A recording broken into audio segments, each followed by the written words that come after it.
ahead and record.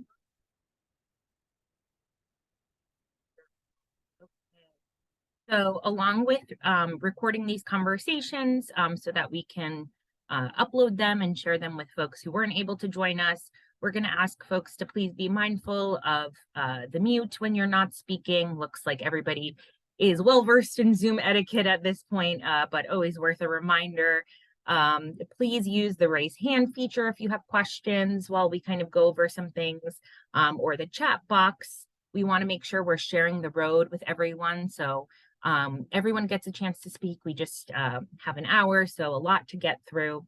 And we want to keep the conversation respectful. Remember to avoid victim blaming, any speculation or inflammatory language. And if you have any other kind of ground rules that you think would be good to respect besides the ones in the chat, please feel free to drop them in the chat or pop off mute quickly. I'll just pause for a moment if anyone has any to add.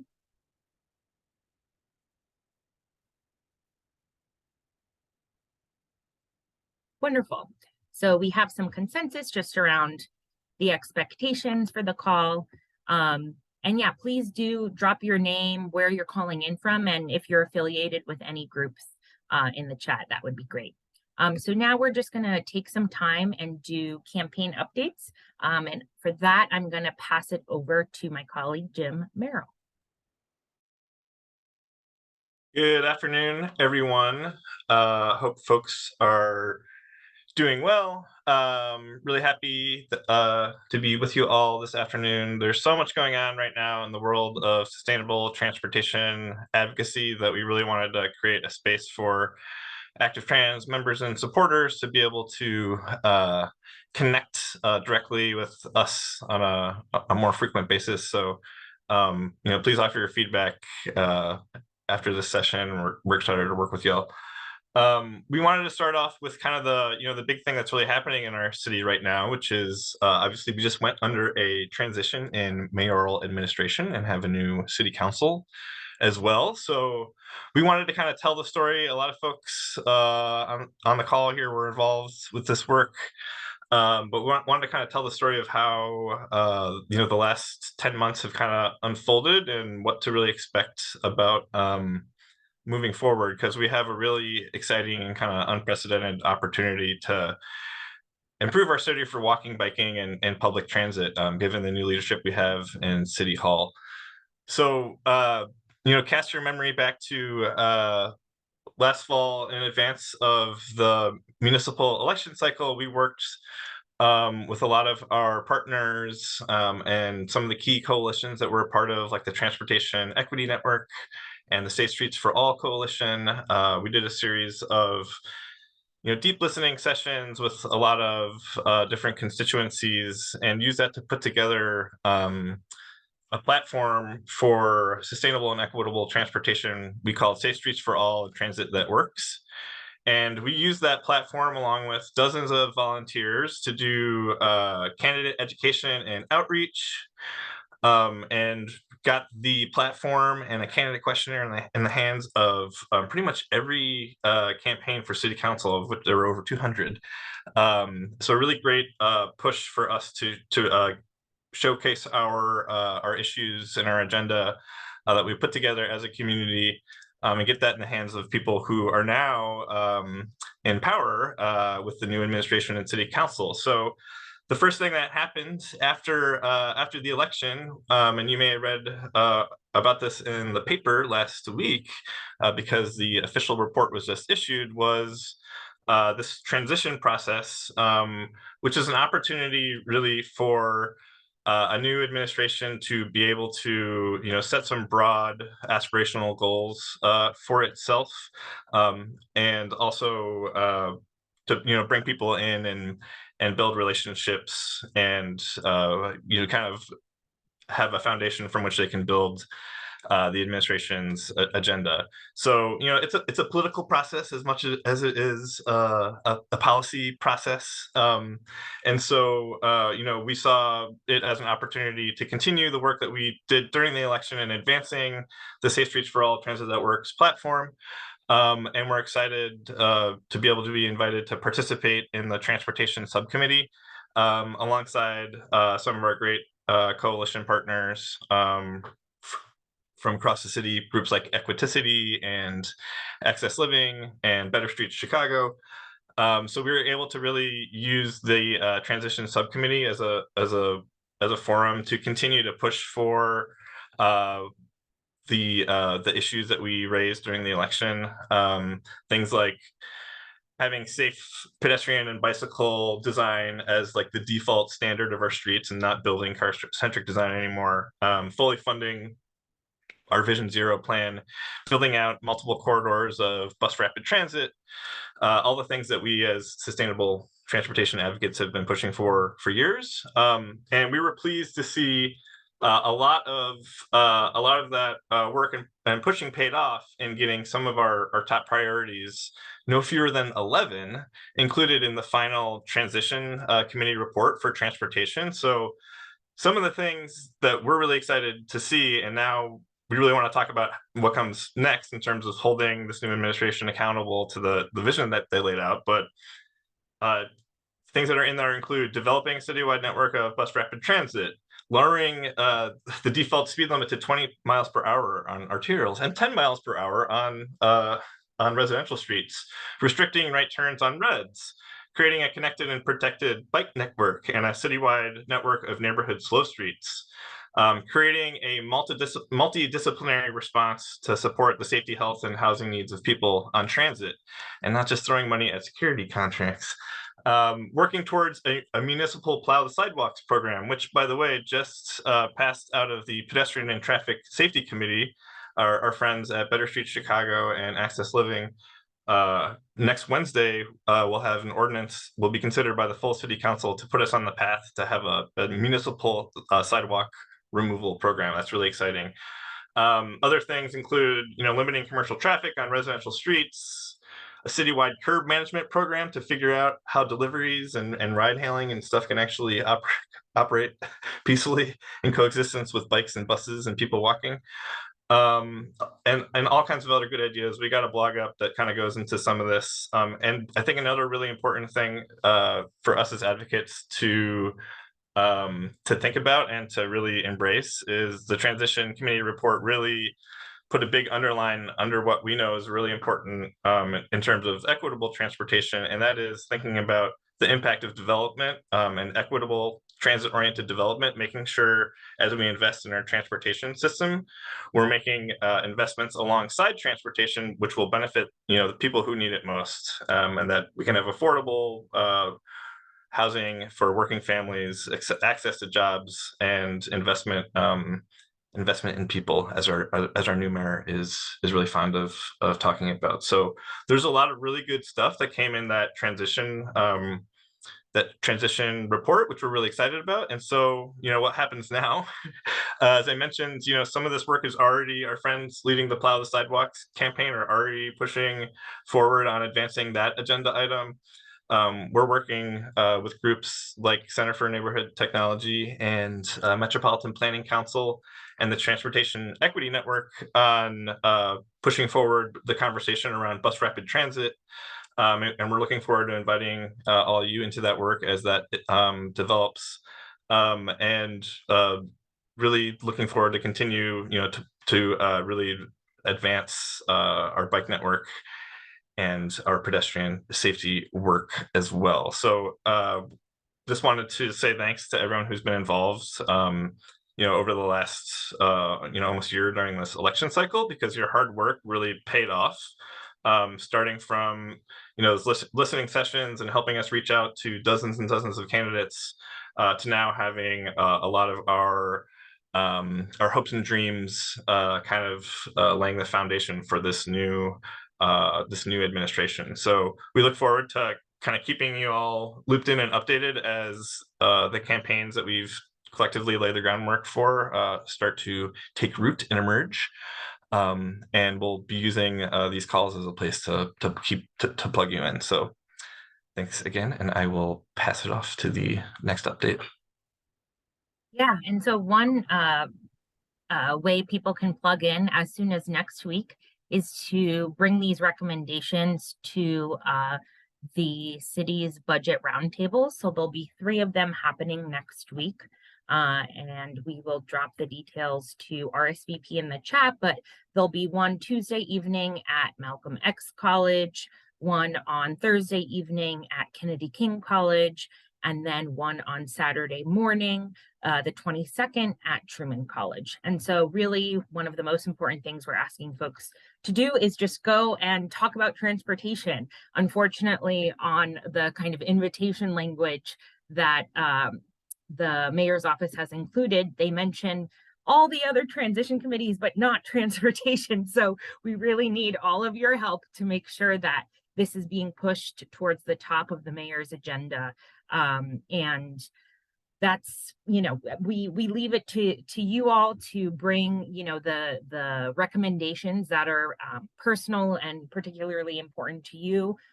Take some time, and I know the transition report is super dense, but if you go to page 178, there really are some nice graphics that consolidate the recommendations there. And yeah, does anyone else from Active Trans, do you want to chime in on the budget roundtables? Are there any other issues people should be bringing, you think, or?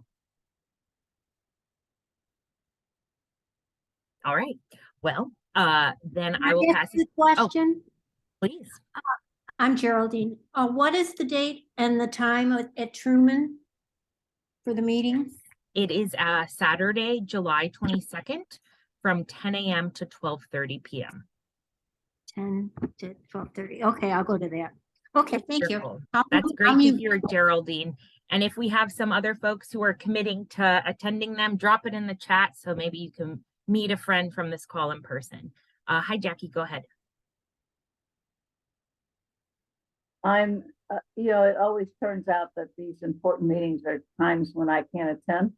So Thursday night, Kennedy King, which should be my place, is my daughter's birthday and we're going out.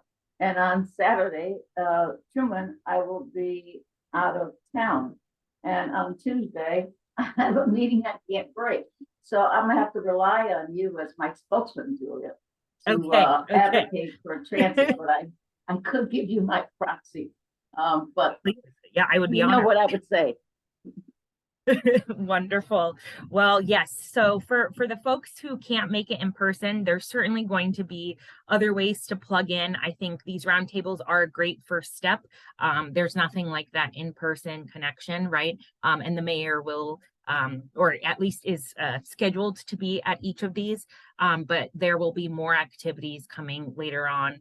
We've heard from their office, so stay tuned for those and we'll keep you posted on more ways to plug into the budget process. But really, none of these recommendations can happen without funding, right? And just in general, we need to kind of build collective power to make sure that these issues reach the top of the agenda, right? The mayor and their team only have so much capacity, and it's up to all of us to make sure that they see this as a top priority that really does intersect with so many other issues that more frequently tend to be top of mind, right?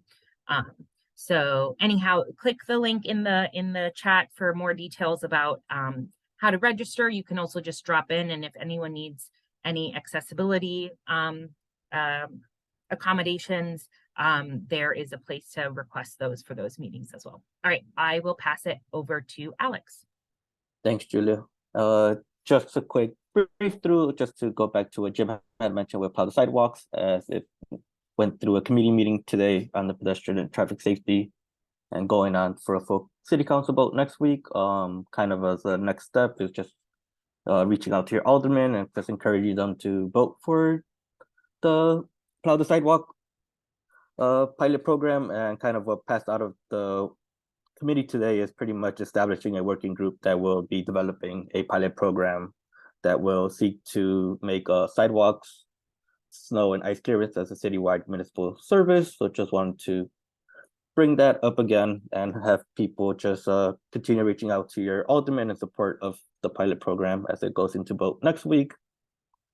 And kind of another thing going on too is kind of safe streets, looking at what CDOT is working on with their current projects currently. So there has been 2 recent meetings that already have been happening. One regarding the Grand Avenue protected bike lane between Chicago and Ogden Avenue. This is part of the CDOT's complete streets, and looking at kind of this arterial road and kind of getting a resurface and kind of looking at ways to make it safer for people of all ages and abilities and accommodating all modes of travel. So this will also lower the speed limit from 30 miles per hour to 20 miles per hour and have a concrete protected bike lanes and race crosswalks as well. And for this part, so some stretch of the work is already being worked on. So some of it will be completed by the end of the summer, which will be the stretch on Chicago Avenue from Chicago Avenue to Damon on Grand, and also the second stretch with Damon to Ogden happening later this year and completed in early 2024. And another protected bike lane project that was also had a recent community meeting was on Milwaukee Avenue between North and Damon to Western Avenue. So this is also going to be including protected bike lanes on the stretch, and as well as reducing the speed limit from 30 miles per hour to 20 miles per hour to improve safer streets, especially on a corridor that is known for many bicyclists to be taking, as well as having a lot of crashes as well. So trying to improve that corridor overall, it's a big improvement for everyday riders who use this route. And another thing to plug in as well too is CDOT's working with their neighborhood bike planning. They're currently focusing on the southwest side. So these neighborhoods include Brighton Park, Gage Park, and McKinley Park. These are kind of the way CDOT has been kind of looking at certain neighborhoods that don't have as much bike infrastructure and trying to work with the neighborhood to kind of identify areas that could have bike lanes and kind of work that as implementation going forward to have a network within the neighborhood and other neighborhoods adjacent to the ones they're focusing on. Another way to get kind of plugged in with this as well is the CDOT's Chicago Mobility Collaborative meetings. They recently had one not too long ago, and the next one is going to be on Thursday, September 14th. So if you go to the CDOT website and you go to the Chicago Mobility Collaborative section, you can find more information for the previous meeting, as well as RSVPing for the Thursday, September 14th meeting as well. Another thing that is exciting is the 606 trail extension. There has been recent news that CDOT is planning to extend the 606 underneath the Kennedy Expressway and the railroad tracks to Elston Avenue. So this has been a project that has kind of been on delayed for a while with the Lincoln Yards development. And CDOT is kind of taking charge of stretch that they own a street of and try to work on extending the 606. There is a public meeting happening on Wednesday, August 2nd. It's at the Lincoln Yards Life Science Building. It's on 1229 West Concord Place. So if you want to show up to the public meeting, that is going to be on Wednesday, August 2nd. And construction is supposed to start in 2025. So that is just an update on the 606 trail extension. Another thing to talk about too is the Leave It Neighborhood Greenway. So this has been another project that recently had a community meeting. So this was stretched from DeBercy to Berwyn, connecting to the Rose Hill Cemetery and go across a few parks and schools. So the first virtual meeting was on July 10th, and you could find the slides also on the link to the Leave It Neighborhood Greenway on CDOT's website. So this is a 3.3 mile greenway that will pretty much provide as a low stress alternative compared to riding on Western and Damon. And this is a project that's already ongoing that CDOT's currently working on. And kind of a last way to kind of wrap it up with safe streets is going into the fatalities that have been happening in the previous years, especially the rise of it. So just putting it into context, in 2022, we had 27 pedestrian fatalities and 8 cyclists in the Chicagoland region. It was kind of spread out across the city, so there was really no commonalities between the fatalities, but it is a growing number in Chicago and in the Chicagoland region that we are paying attention to. And safe street projects like these are a big big help for making our streets safer for everyone. And I will pass it along to Julia. Great, thanks, Alex, for all those important updates around various infrastructure projects, as well as ways to plug in, make your voice heard with various public meetings coming up. So we appreciate all of that. Another big focus of ours that Jim kind of teased at the beginning was our work around bus rapid transit. So just at a really high level, we've decided, or we've been trying to push for bus rapid transit, which would create dedicated roadway space for buses, level boarding platforms. The kind of gold standard also includes prepaid boarding, all-door boarding, which would really help buses be more reliable and eat faster and just a more pleasant experience. This we can see a little bit of on the loop link, right? Those of you who have seen, oh, the link doesn't work. Maybe Alex, you could find that link. Thank you.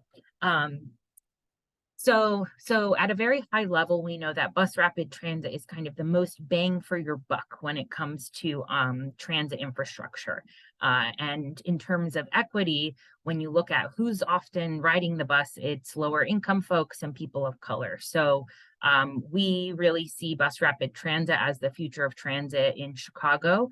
And we have a long way to go to catch up to our peer cities that are just kind of zooming past us in terms of building out this infrastructure.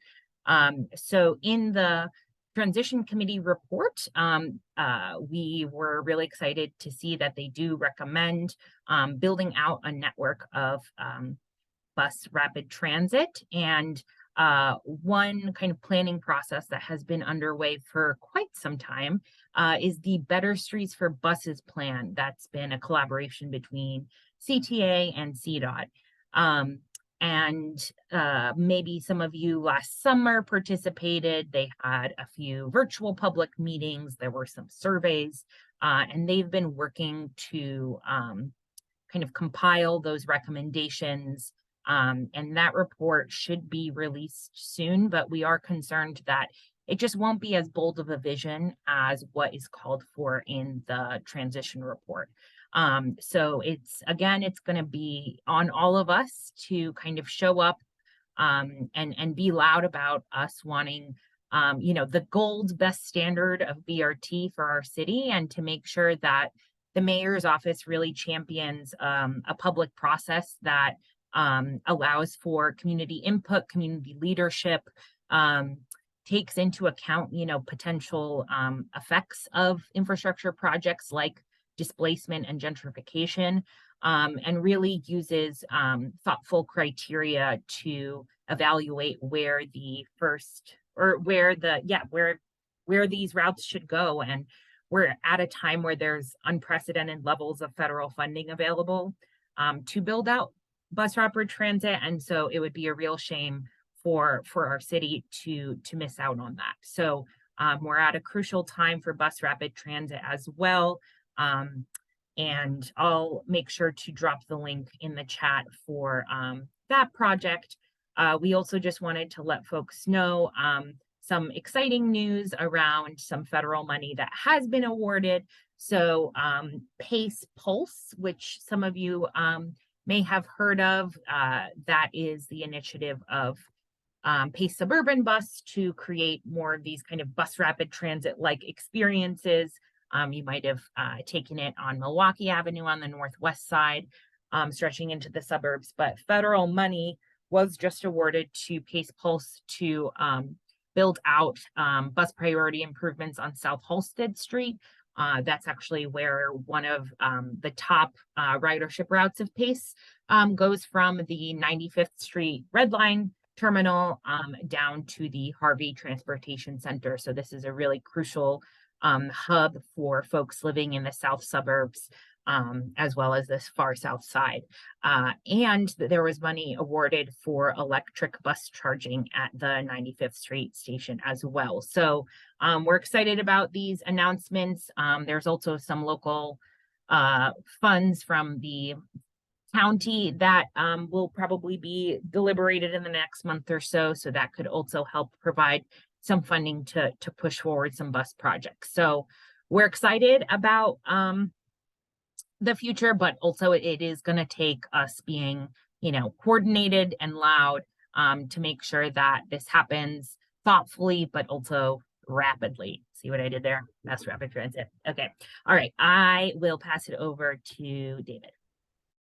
Hey everybody, I'm David Poe. I'm the planning director here at ATA. I recognize a lot of your names and faces, and I want to thank you for being a part of our alliance. The A in our name is a nod not only to the organizations that we work with, like Center for Neighborhood Technology that Jackie represents, but also all the advocates in this room. We wouldn't be where we are without your participation in our advocacy efforts. So thank you for being here. A big part of our work is around pushing the envelope on regionally significant projects and pushing our transit agencies and our government agencies to do even more than they are already doing.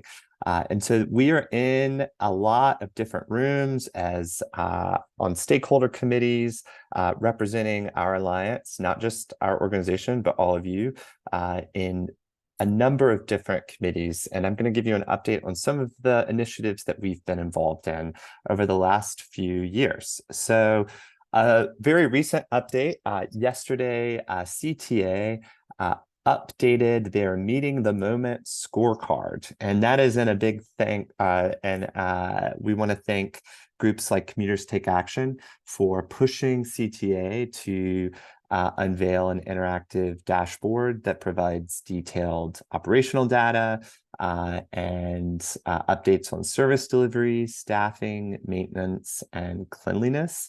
And that really is giving us a more transparent look into where things stand at CTA in terms of getting their service up to where it was pre-pandemic. And so we've been in those rooms with CTA, pushing them to be more transparent and more honest about the service that they're delivering and the hurdles to delivering the service that we want to see. So that has been fantastic to see these upgrades. I encourage you to check that out. And to get more involved in advocacy around CTA transparency and data, I encourage you to get involved with Commuters Take Action. They are on the ground pushing CTA every day on behalf of folks like us to be more transparent and open. And we are meeting with CTA regularly to do the same thing. Another thing you've probably all heard about is the 5.6 mile CTA Red Line extension. Another big project that we're excited about. And I want to thank activists all over the far south side in the city for their efforts in securing a great deal of local funding for that project to move forward. Is currently teed up for $350 million in federal funding from the Biden administration, thanks to our collective efforts to secure local funding. If you want to get more involved in making sure that project moves forward, be on the lookout for action alerts from our organization on how to get more involved in that. Another significant project that CTA is working on is rebuilding the Forest Park Blue Line.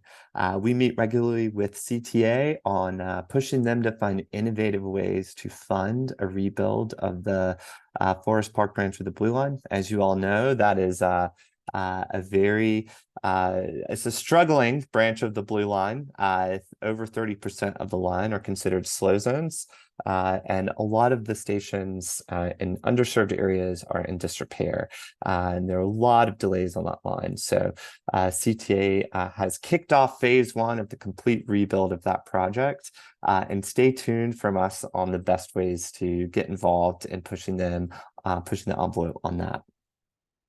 And now let's move on to the shining star of our transit system, Metra. So Metra has made a lot of improvements over the last few years. First of all, I'm sure you're all familiar with the Fair Transit South Cook pilot.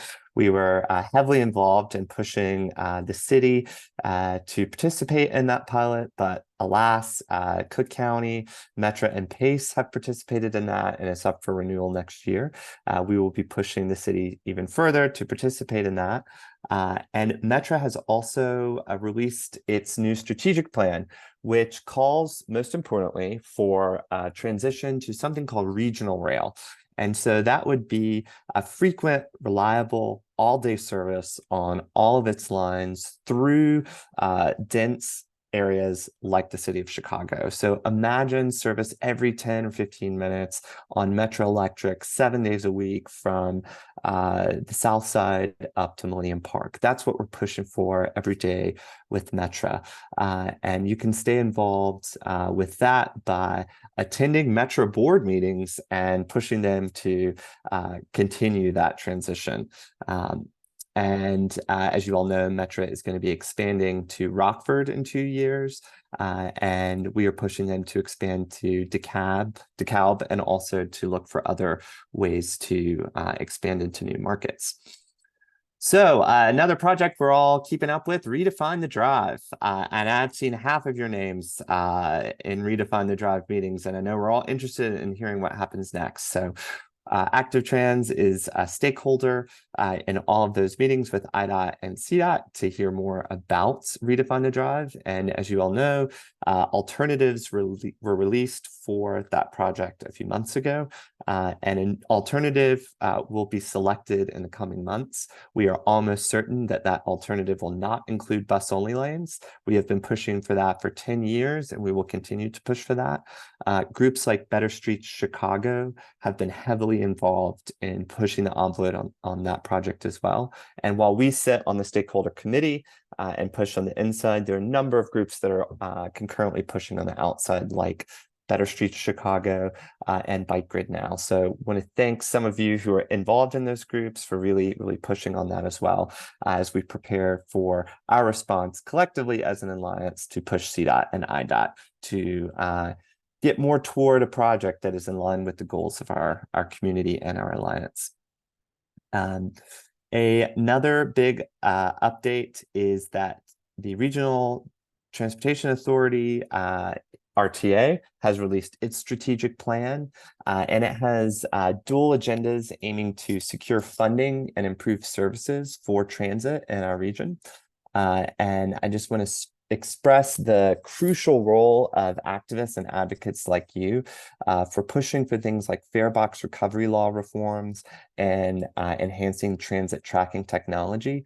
One way that we can get involved, all of us, over the coming months, in pushing the RTA to reform transit in Northern Illinois is to address something called the fiscal cliff. So all of our transit agencies are running out of money very quickly. And so as the legislative session approaches next year, there will be ample opportunities for all of us to push our legislators on reforming funding and governance of our transit agencies. And then very quickly, a few other updates. There are a number of plans that are being implemented in Chicago and projects, and 3 that I want you to keep your eye on, and we'll keep you apprised of ways to get involved. Are the Central Area Plan Update, and that's the Department of Planning and Development's process for updating the plan for downtown Chicago and how to make it more safe for pedestrians, cyclists, and transit riders, and visitors and employees coming to work, live, and play in the downtown area. Another is the Grant Park Framework Plan. Active Trans was heavily involved as a stakeholder in pushing the Department of Planning and Development and the Parks Department on implementing road diets and safer infrastructure throughout Grant Park. And you're all probably aware of the big casino project that is being planned in Chicago. And our efforts as members of that casino advisory committee have led to permanent bus-only lanes on Chicago Avenue and the implementation of new bus-only lanes on Halsted Street. And we are very excited to see this commitment to improve service for CTA along those corridors. And we've also been pushing in all of these meetings for protected bike lanes, safer pedestrian access, and slower vehicle movement through all of these spaces. One other important thing I want to mention, and then we can move on to the next section, is the plan of action for regional transit. It's by act of state legislature.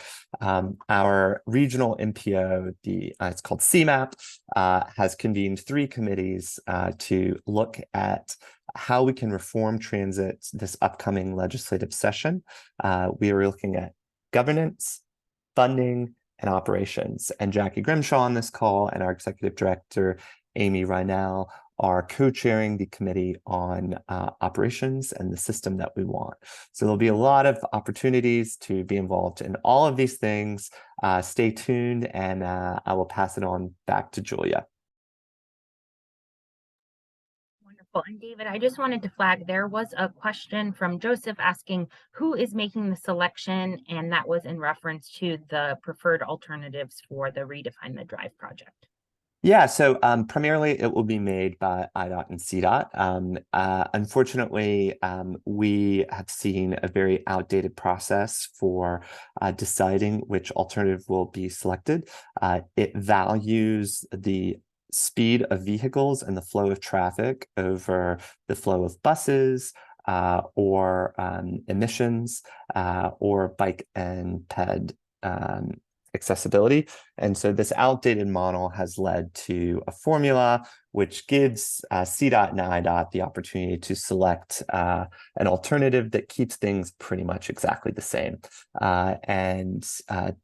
In our opinion, the best way to shape the future of this project is to push the governor, the mayor, and your elected officials at the city level and the state level and the federal level to revisit the drawing board on this project. But as things stand, CDOT and IDOT will be making those decisions, and the mayor and the governor will have a big hand in which alternative is selected. Thank you.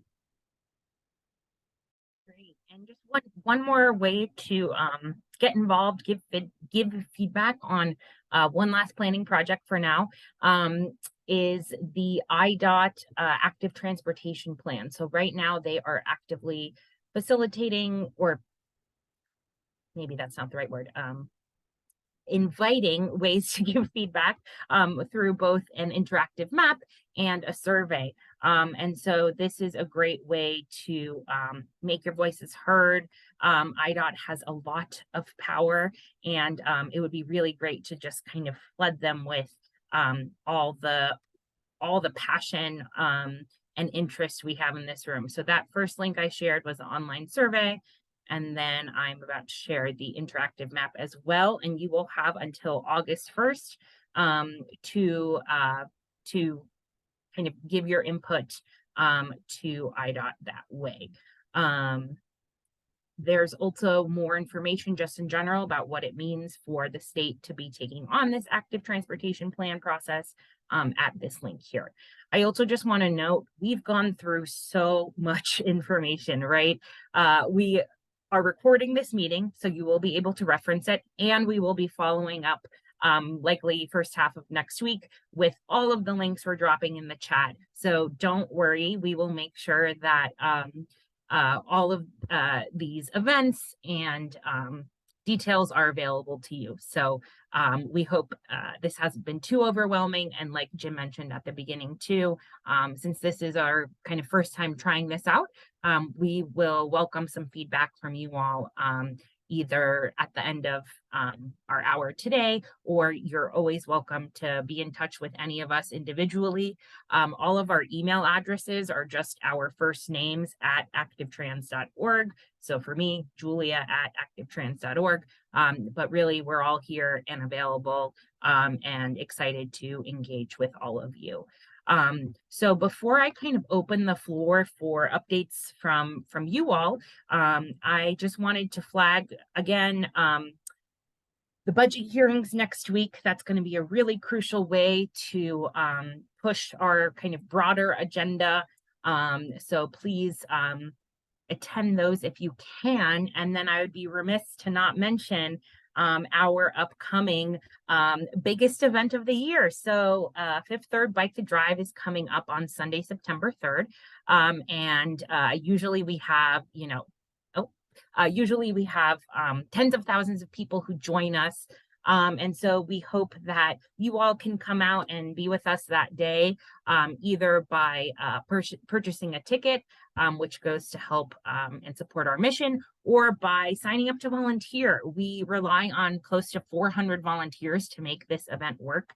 And recently, a lot of our kind of superstar volunteers from over the years have been kind of passing the baton off to newer folks, and so we could really use some new enthusiasm to help fill out our volunteer crew. We so appreciate it, and there are details available at bikethedrive.org/volunteer. There's also scholarships available, which we're really excited to share. We have scholarships both for adults and for youth. I believe we'll be giving out over 200 free tickets to participate. And there is a really short, easy application to fill out, just so we can collect some information. And the application is available in both English and Spanish. So we really hope you can join us that weekend. Like I also mentioned, we're planning to do these calls once every other month. For now, we're going to stick with the first Friday of every other month. So the next date would actually be Friday, September 8th, the Friday after Bike the Drive. And we'll stick with noon to 1 p.m. And kind of this similar format, unless we get feedback from you all. So at this point, I'd like to open the floor. I see my colleague Robert has his hand raised, so I will pass it to you, Robert. Hi, everyone. Thank you for being here, and thank you for the advocacy that you want to do. I just wanted to share what's been happening in my world over the last 48 hours. I had the great opportunity to represent active transportation and all of you in Washington, D.C.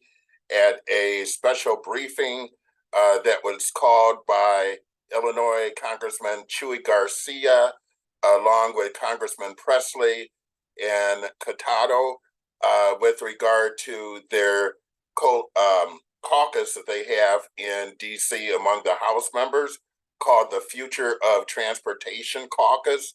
I was one of 4 people invited to be a part of that. There were other groups that were there, but and specifically, I had an opportunity to speak.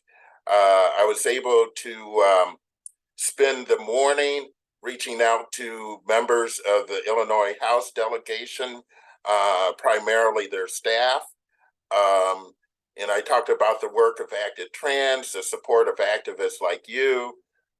My big themes were the physical cliff, of which you've heard about, and the work that we're doing to work towards bus rapid transit and a better bus connected network that would certainly serve underserved communities. I was able to share some short snippets of stories, such as people I know in the 10th Ward who use 2 and 3 different buses that take all day just to get their prescriptions that they need. And the issue of disability really resounded with Congressman Presley. And also, one of the themes that everybody shared was, let's emphasize the basics: bus shelters, red paint, money for operations, salary, repairs, those sort of things, as opposed to maybe the more tech like hyperloops and personal rapid transit and monorails and the like. So there was a good reaction from each of the congressmen present. They had a room full of staff. And when I was able to meet with members of the staff of the Illinois delegations. I was able to meet with all the Democrats that represent the Chicago region, except for the staff of Lauren Underwood and the staff of Jonathan Jackson. And I wouldn't be able to have that access but for the power that you folks bring to Access Living and the various coalitions that we participate in, like CHAT, the Transportation Equity Network, the Safe Streets Coalition, etc. So you're the first to hear this. I just landed last night, and it took me 3 hours by bus to get from Midway Airport home, which is ridiculous because I live directly north of Midway between Central Avenue and Cicero. So I experienced what everyday people do every day. Thank you. Thank you so much for those updates, Robert. We so appreciate you being on the ground and having those meetings in person. So we have about 11 minutes left till the end of the hour, and I'd love to invite folks to come off mute and share about what they're up to, events in your community, campaigns you're pushing. And yeah, feel free, go ahead and use the raise hand feature, and we can make sure everybody gets heard. Go ahead, Ethan. Hey everyone. So the quick update is, I think back at the end of April, Bike Grid Now organized a meeting with Joshua Mark, who is the infrastructure director for Matt Martin and now also chief of staff. We wanted to talk about how to continue building power post-election. And the big takeaway that Josh was sort of sharing from a more internal perspective was joining neighborhood organizations or block clubs. So think about like a neighbors association, a lot of these organizations that are very informal. There's usually no more than 20, 25 people who go to these meetings. Sometimes it's as few as 5 or 3 people. But they have a lot of power. I recently went to my local neighborhood association meeting, and Mike Quigley was there, as well as representatives of his staff. I got to talk directly with him about local, transportation issues. I mentioned, BRT, et cetera. So, these organizations also have a lot of power when it comes to things like building dense developments and housing, building neighborhood bike networks. A lot of these organizations can come out against this, and they have the alderman's ear directly. So a big way to build local power is very simply to find out which neighborhood association is in your area. If you are a renter or owner, you're allowed to join them and go to meetings, and then try to push any of the local elected officials who show up there on issues that we care about, as well as being able to participate in voting to support or not support these certain developments or bike plans. And they're always looking for members. They love when people join. So my takeaway from that is go join your local neighbor association. It's definitely worth it. Wonderful. Thanks so much for those updates. And big shout out to Bike Grid Now. It's great to have kind of the energy and force behind the organizing efforts and the insight from Alderman Matt Martin's office. And yes, go join those groups. Any other updates from folks? Events coming up? Issues you're excited about?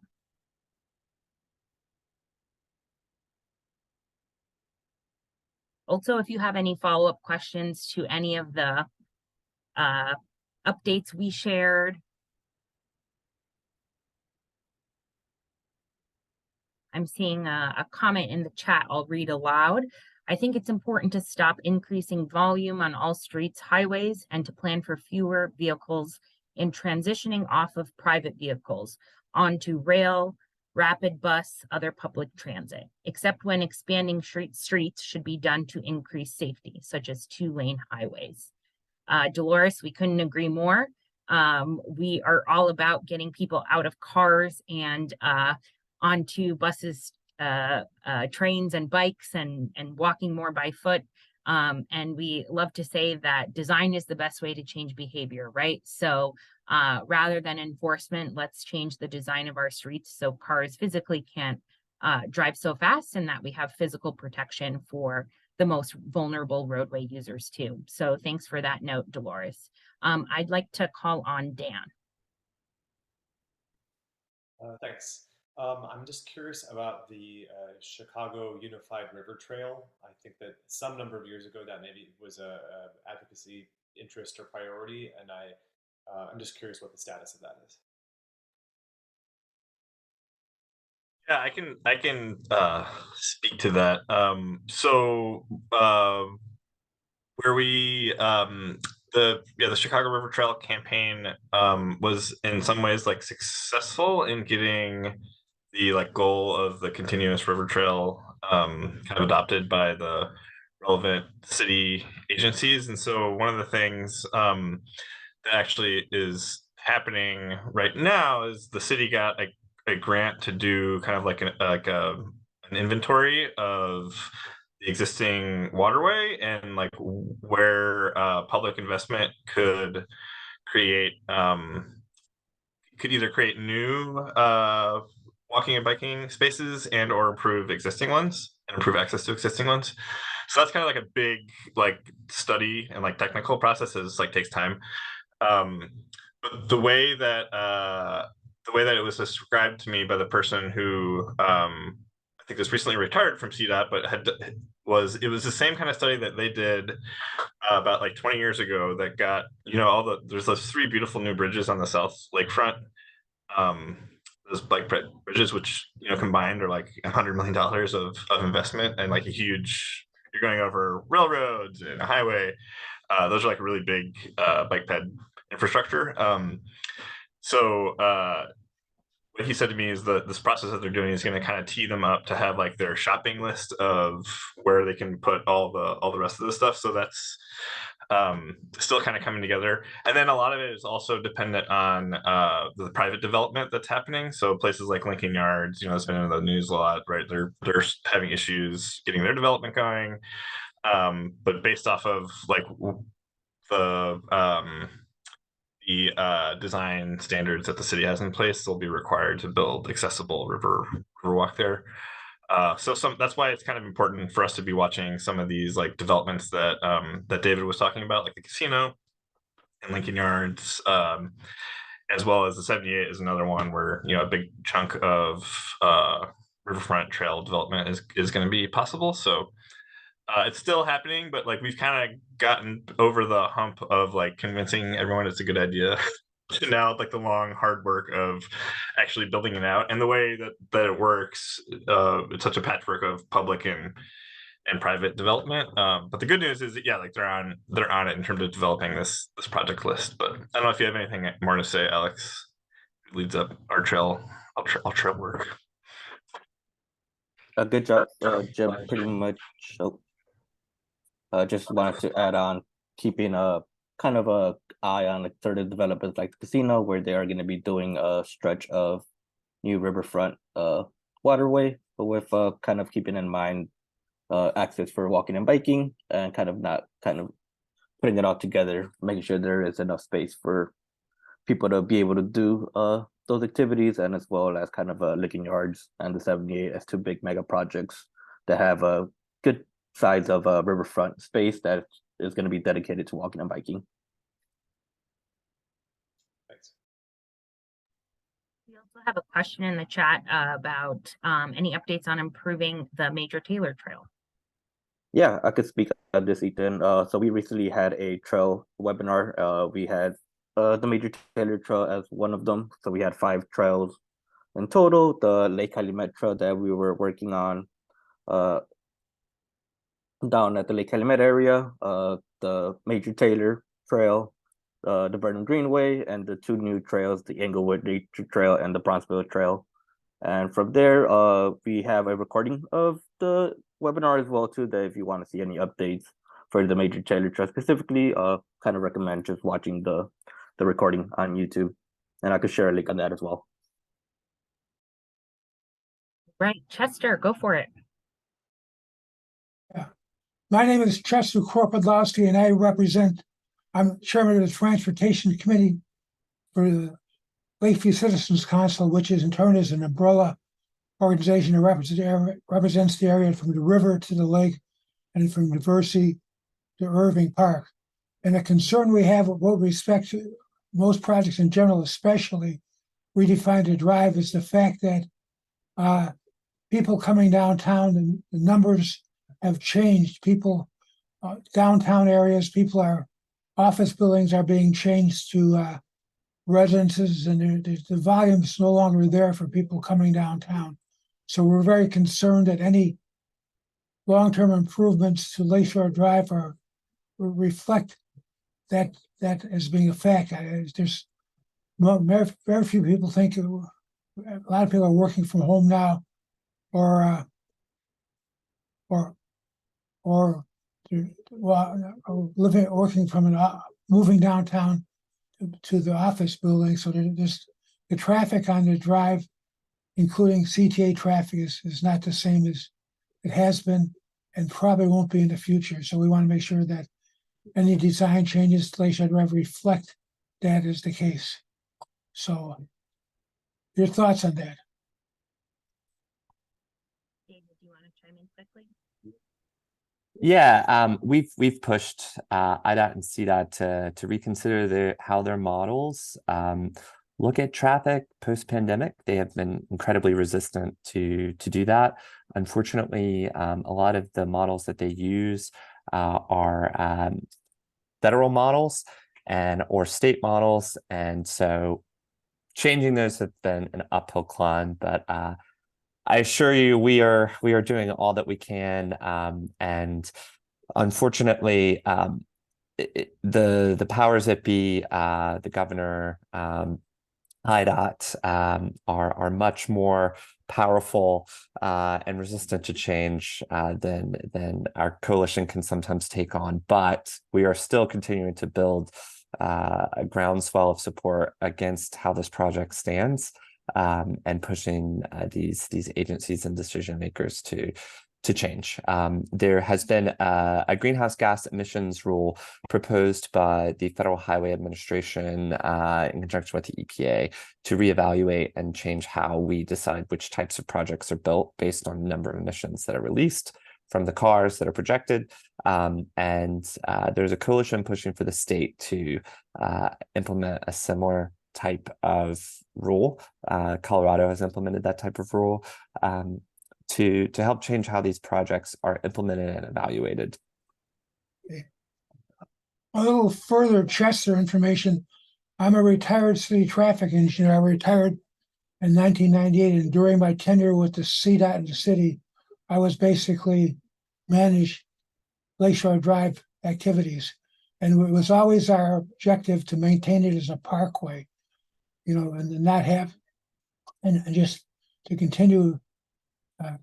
We would now want to continue it as priority be giving to it as a parkway, not a highway or roadway or anything. So one of the things that with the changing way people are coming downtown, we're somewhat concerned about any bus lanes on Lakeshore Drive if they're just going to take away the parkway characteristics of the drive and not serve any purpose if people aren't coming downtown in buses anymore.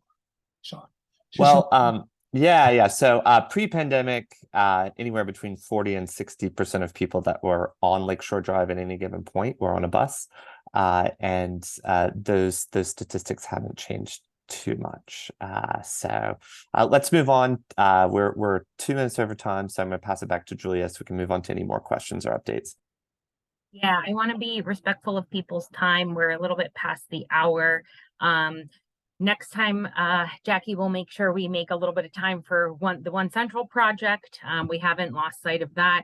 And then one last quick question we have here around whether CTA and Metro are in talks to make sure that the Red Line extension and the Metro Electric have actual connections. There's kind of a longer winded answer to that, but I might ask David to respond to that in the chat while I kind of like close us out. So I just want to thank you all for being here. We know that you could have spent this lunch hour maybe taking a walk, taking a nap, just kidding, no. But we're really glad you chose to spend it with us. We will be sending out all the links and information that we talked about today. And please be in touch. We welcome any feedback again on kind of the setup of today's meeting, the time. We want to make sure that this is worthwhile for all of you.